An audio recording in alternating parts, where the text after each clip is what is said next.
Muito bom dia, ouvinte. Produzido nos estúdios da Web Rádio Meimei, este programa está sendo retransmitido pela Web Rádio Nova Alternativa e pela FM Nova Alternativa de Garça. São 11 horas e 21 minutos em Garça. Hoje é 18 de maio, outono de 2025. Agradecemos sua audiência. Nossos cumprimentos a você e a todos que nos assistem. Temas que vamos tratar nesta edição. Divaldo Franco, médium e tribuno baiano, retorna para o mundo espiritual. O bocejo tem alguma coisa a ver com presença espiritual? O afastamento de Deus pode nos levar a doenças mentais? Como as pessoas não espíritas reagem quando chegam ao mundo espiritual? A desobsessão pode levar o obsidiado a óbito? O que acontece quando buscamos a felicidade somente nas coisas materiais? Você participa de Momento Espírita enviando perguntas ou comentários por WhatsApp para o número 14 981 05 15 35. Repetindo o nosso contato via WhatsApp. 981 05 15 35 DDD 14. Mande o seu recado. Atenção para o livro que vamos sortear ao final desta edição entre os ouvintes que se comunicarem conosco por WhatsApp até 15 para meio-dia, dizendo que estão ouvindo o programa.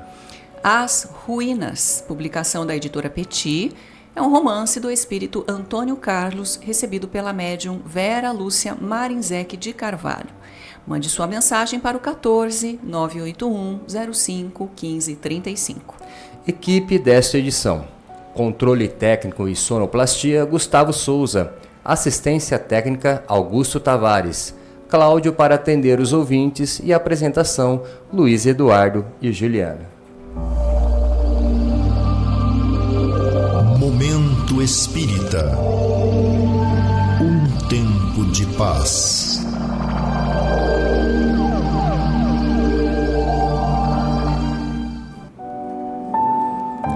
Prezada ouvinte, prezado ouvinte. Em abril de 1987, quando nosso programa Momento Espírita estava para completar seus 15 anos, tivemos a grande satisfação de receber em nossa casa o médium e tribuno baiano Divaldo Pereira Franco, que vinha proferir uma palestra em nossa cidade. Ele estava acompanhado de vários companheiros espíritas desta e de outras regiões do estado. Após os cumprimentos de costume e todos acomodados na sala, Divaldo voltou-se para nós e perguntou: "Vocês sabem que espírito veio me receber ao chegar nessa casa?" "Não", respondemos curiosos, pensando tratar-se de algum espírito familiar ou algum dos pioneiros desta cidade. "Karbar Schutel", ele respondeu secamente. Ficamos emocionados. Karbar Schutel é, na verdade, o grande incentivador dos programas espíritas radiofônicos. Foi ele que levou ao ar o primeiro programa espírita do Brasil e do mundo, pela Rádio Cultura de Araraquara, em 1936. A revelação, por si só, já era um atestado de que Divaldo viera à Garça para nos dar alguns recados. Após 98 anos de vida bem vivida, Divaldo desencarnou neste 14 de maio em Salvador, Bahia. Ele era natural de Feira de Santana, mas passara a maior parte de sua vida em Salvador, onde, com a ajuda de companheiros espíritas, concretizou sua grande obra social, a Mansão do Caminho, uma instituição que atende a cerca de 3.000 crianças. Centenas de livros saíram de suas mãos por meio da sua mediunidade, destacando-se a série psicológica de autoria de Joana de Ângeles e a série sobre desobsessão do espírito Manuel Filomeno de Miranda. Cerca de 20.000 palestras foram por ele proferidas no Brasil e em todo o mundo. Divaldo foi o maior propagador da doutrina espírita fora do nosso país, inspirando através de sua palavra fácil e eloquente a fundação de centenas de centros espíritas em diversos países. Chegou a representar o movimento espírita brasileiro num encontro de líderes religiosos de todo o mundo, num evento promovido pela ONU em Nova York, no ano de 2001. Seu legado vai além das diferenças religiosas e, como tal, ele é reconhecido como um dos destacados líderes espirituais do Brasil. Mas, como todo mundo, Divaldo também partiu. O importante foi o legado que deixou, não só para o movimento espírita, mas para toda a humanidade, uma vez que sua mensagem sempre teve um sentido universal. Espíritos dessa condição do Divaldo certamente retornam ao plano espiritual para dar continuidade ao seu trabalho em outras formas de atuação, sempre defendendo e propagando o ideal de Jesus. Momento Espírita. O rádio é do ouvinte. E um dos nossos ouvintes quer saber se o ato de bocejar pode ser causado pela aproximação de um espírito. Esta questão não é nova, até porque durante as sessões mediúnicas não é difícil perceber que certas pessoas bocejam e, mais ainda, que algumas dessas pessoas que costumam bocejar acabam dando passividade para a comunicação de espíritos. A princípio, sabemos, por informações científicas, que o bocejo é um ato reflexo e fisiológico, quase sempre associado à sonolência. Este ato envolve vários processos do corpo, como a inalação de ar, contração de músculos e ativação de neurônios. Por outro lado, o processo mediúnico, ou seja, a atuação do espírito sobre o médium, começa no cérebro, mas sua repercussão ou a forma como vai se manifestar depende da reação de cada um, até de sua personalidade. O que caracteriza uma manifestação espiritual e a atuação do espírito é o tipo de reação de cada médium. Assim, entendemos que é possível que essa atuação provoque bocejo em uns e não em outros, como é sempre possível que o bocejo não tenha nada a ver com a atuação espiritual. Logo, não podemos considerar que o bocejo seja um sintoma seguro de mediunidade. Isso depende de cada um, até porque todos nós bocejamos. Esta pergunta tem surgido em nossas reuniões de estudo quando relacionamos a vida com as nossas condições espirituais. Estamos assistindo a um crescimento preocupante do número de pessoas com problemas mentais, o que parece que não era comum no passado. Será que essa situação se explica pelo afastamento das pessoas de Deus ou pela vida corrida de hoje? Acreditamos que por essas duas causas. É bem verdade que o estilo de vida tem mudado muito ultimamente por causa de muitos instrumentos que estão entrando e até complicando nossa vida. Estamos praticamente no império da máquina. E o apogeu da máquina, agora com a inteligência artificial, veio acelerar a vida, facilitar a comunicação e criar novas necessidades. Estamos cada vez mais dependentes da situação que a máquina criou. Nem mesmo as crianças escapam disso. A idade do brinquedo, como era antes, praticamente acabou. Hoje o indivíduo já começa a assumir compromissos e depender de horário desde a infância. Isso é bom ou ruim?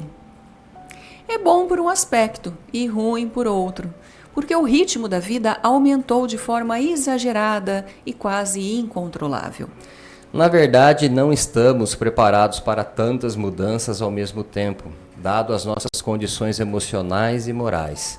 Daí, já não haver espaço para a religião e o aumento da visita aos psicólogos, psiquiatras e neurologistas.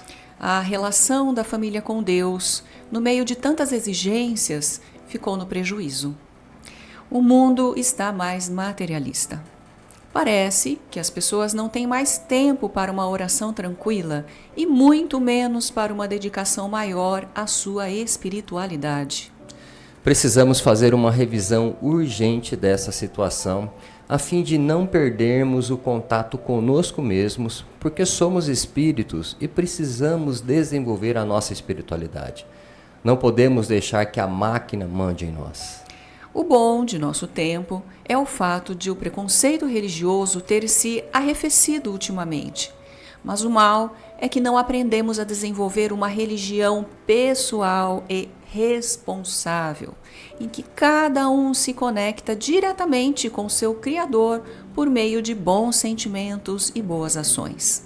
É isso que devemos fazer. Certamente não voltaremos a professar a religião do modo que fazíamos no passado, mas precisamos nos adequar a este momento, desenvolvendo a religiosidade de uma forma livre e pessoal. Só vamos aprender a viver melhor procurando descobrir o verdadeiro sentido da vida.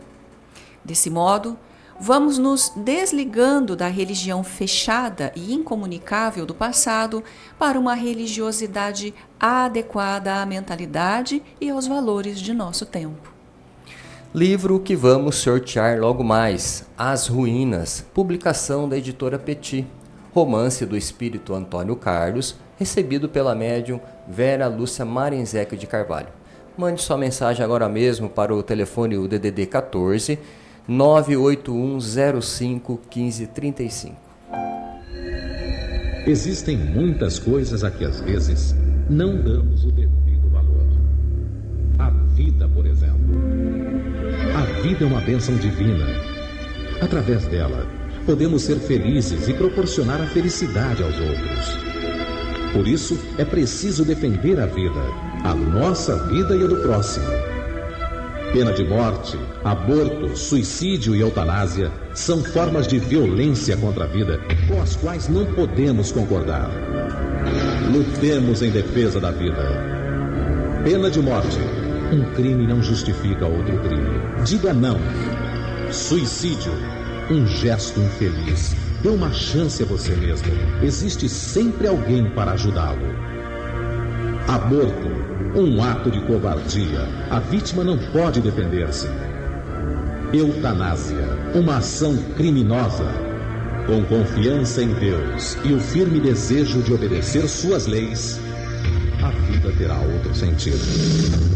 Mensagem em defesa da vida. Apoio. Federação Espírita Brasileira. E atenção, neste mês de abril, o Clube do Livro Espírita de Garça está entregando aos seus associados o romance Nas Terras da Espanha. É um romance mediúnico de Adelaide, recebido pela médium Marli Simões Fabris, lançamento da editora M. Associe-se ao clube e receba mensalmente um livro espírita em sua casa por apenas R$ 27,00. As atividades de evangelização infanto-juvenil acontecem domingo a partir das 9h45 no Lar Meimei. Às 10 horas, temos a reunião dos jovens para a discussão de temas atuais à luz da doutrina. O brechó do Lar Meimei abre toda sexta-feira a partir das 13 horas, entrada pela rua 7 de setembro. No site do Centro Espírita Caminho de Damasco, você vai obter uma série de informações sobre o centro e sobre o Espiritismo. Acessando o link www.caminhodedamasco.org, você vai encontrar todo um material informativo sobre o centro e sobre suas atividades. No menu, você encontrará, entre outras matérias, as gravações das edições anteriores de Momento Espírita.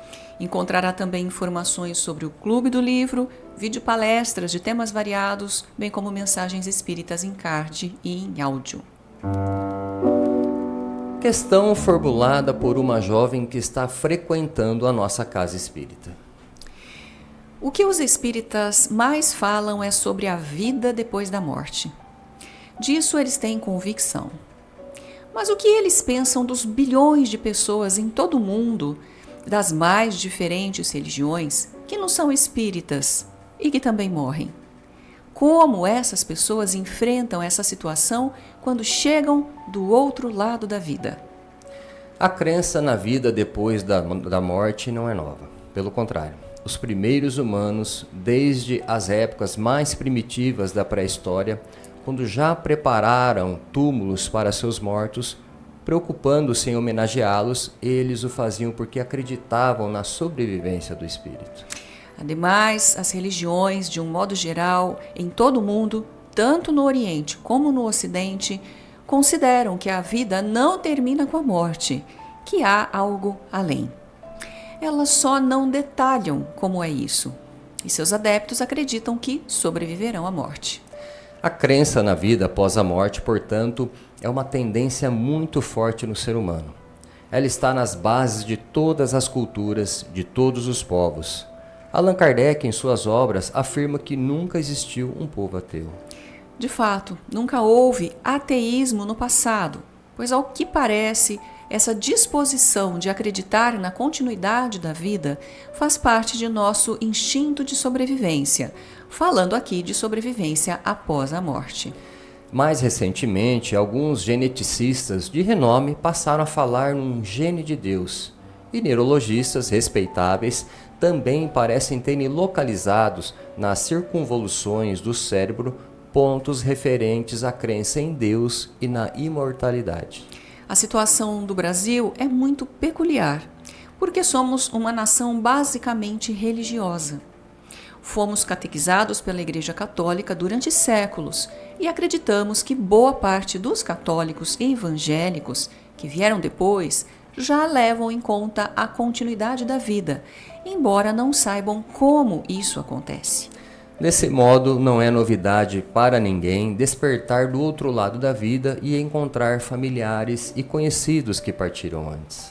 Nos relatos de André Luiz, encontramos inúmeros casos relatados por ele a respeito.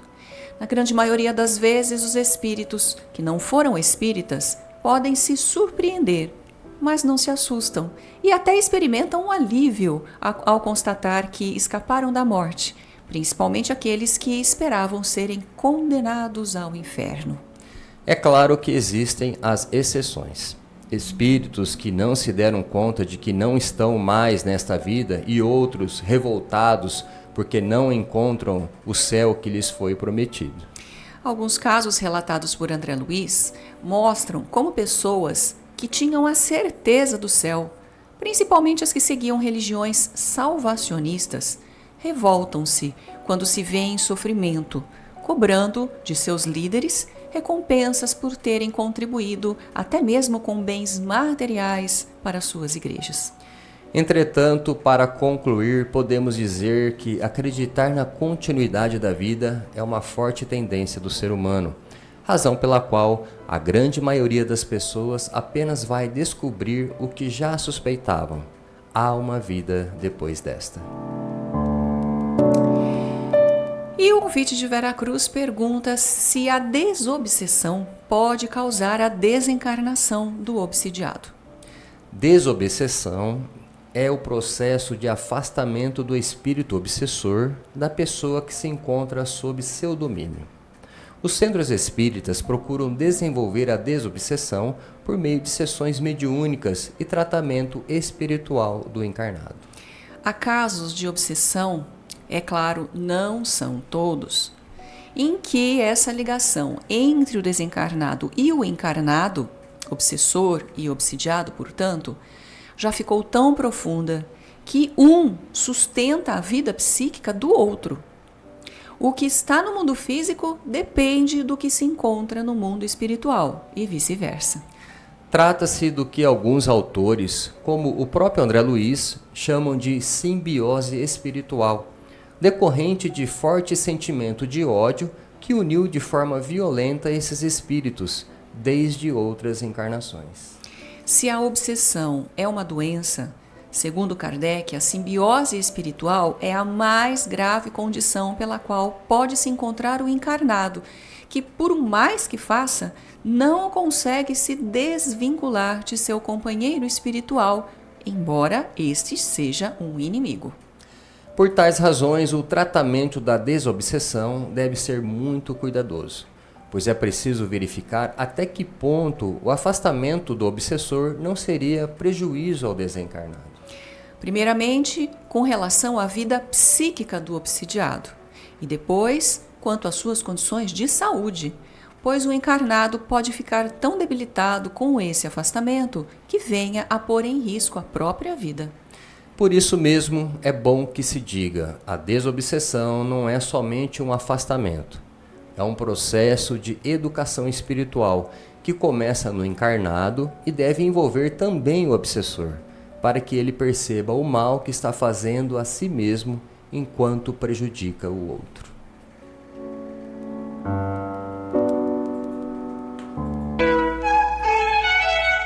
Momento Espírita. Mensagem para a nova era.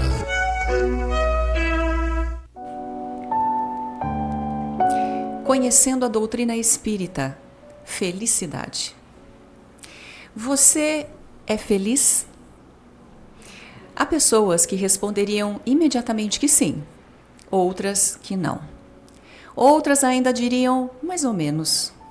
E por último, haveria aquelas que confessariam: não sei, nunca pensei nisso. A qual desses grupos você pertence? Felicidade, mais do que qualquer outra coisa, é uma condição íntima, um estado de alma, pois ela depende de cada um julgar-se satisfeito ou não com a vida que leva, e principalmente julgar-se satisfeito consigo mesmo, aceitando-se e amando-se. É bom que você saiba que a aceitação de si mesmo, como você é que leva à aceitação dos outros, como eles são. No mundo de hoje, materialista e consumista por excelência, colocamos a felicidade em alguma meta muito próxima, como, por exemplo, ter um bom salário, casar com a pessoa ideal, morar numa casa confortável, poder exibir o carro do ano, acertar na Mega Sena e assim por diante. Entretanto, se a felicidade estiver condicionada a tais condições materiais, jamais seremos felizes, porque tudo que é material é transitório. Aquilo que temos hoje, com certeza, vamos perder amanhã. Até mesmo nosso próprio corpo vamos perder um dia. Nem isso levaremos conosco. Logo, se felicidade depender apenas do ter, no máximo poderemos ter alguns momentos felizes, mas não seremos felizes. Em matéria de felicidade, há uma diferença significativa entre ter e ser. As condições materiais da vida são sempre precárias, para todo mundo, rico ou pobre, pois quanto mais bens uma pessoa tem, mais ela quer ter, mais necessidade tem de ter. Ela nunca estará plenamente satisfeita e, portanto, se depender do ter, ela jamais será feliz. Contudo, se abordarmos a felicidade do ponto de vista espiritual, temos uma outra concepção do que significa ser feliz.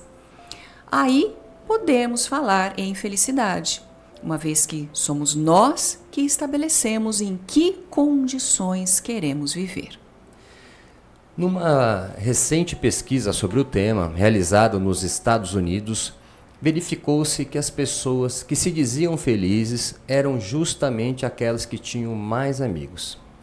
O questionamento foi o seguinte: será que essas pessoas são felizes porque têm mais amigos ou elas têm mais amigos porque são felizes?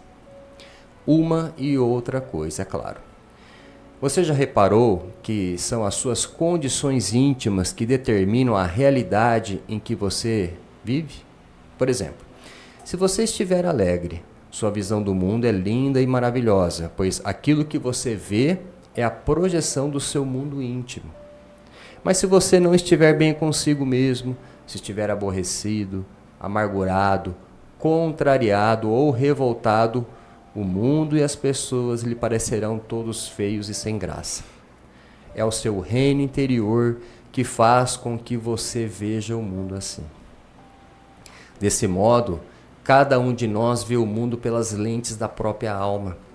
Se sua alma estiver manchada de pessimismo e revolta, o mundo lhe parecerá mau e cruel. Mas se sua alma estiver bem consigo mesma, o mundo se lhe tornará bom e maravilhoso. Não foi por outro motivo que Jesus, na sua sabedoria, disse duas coisas importantes. Primeiro, que o seu reino não é deste mundo, e em segundo lugar, que o reino de Deus está dentro de cada um de nós. No entanto, há muita gente que ainda continua procurando este reino do lado de fora. Será que estamos entre elas?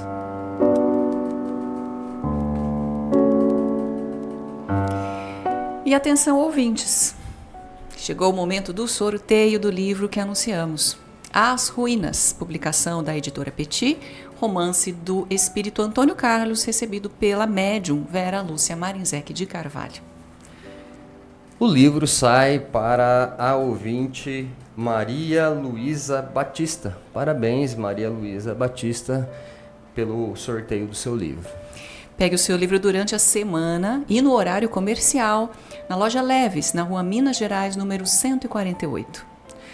Agradecemos a sua amável audiência e atenção, se você permanecer na Rádio Meimei, vai assistir na sequência o programa Perspectiva, comentários de Maris Carvalho e Vitor Berno, sobre temas atuais sobre a ótica espírita.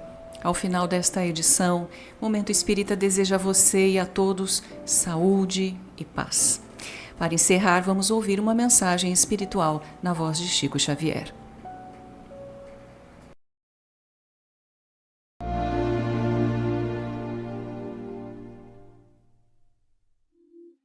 Confia sempre. Não percas a tua fé entre as sombras do mundo. Ainda que os teus pés estejam sangrando, segue para a frente, erguendo-a por luz celeste acima de ti mesmo. Crê e trabalha, esforça-te no bem e espera com paciência. Tudo passa e tudo se renova na terra, mas o que vem do céu permanecerá. De todos os infelizes, os mais desditosos são os que perderam a confiança em Deus e em si mesmos, porque o maior infortúnio é sofrer a privação da fé e prosseguir vivendo. Eleva, pois, o teu olhar e caminha, luta e serve, aprende e adianta-te. Brilha a alvorada além da noite. Hoje é possível que a tempestade te amarfanhe o coração e te atormente o ideal, aguilhoando-te com a aflição ou ameaçando-te com a morte. Não te esqueças, porém, de que amanhã será outro dia.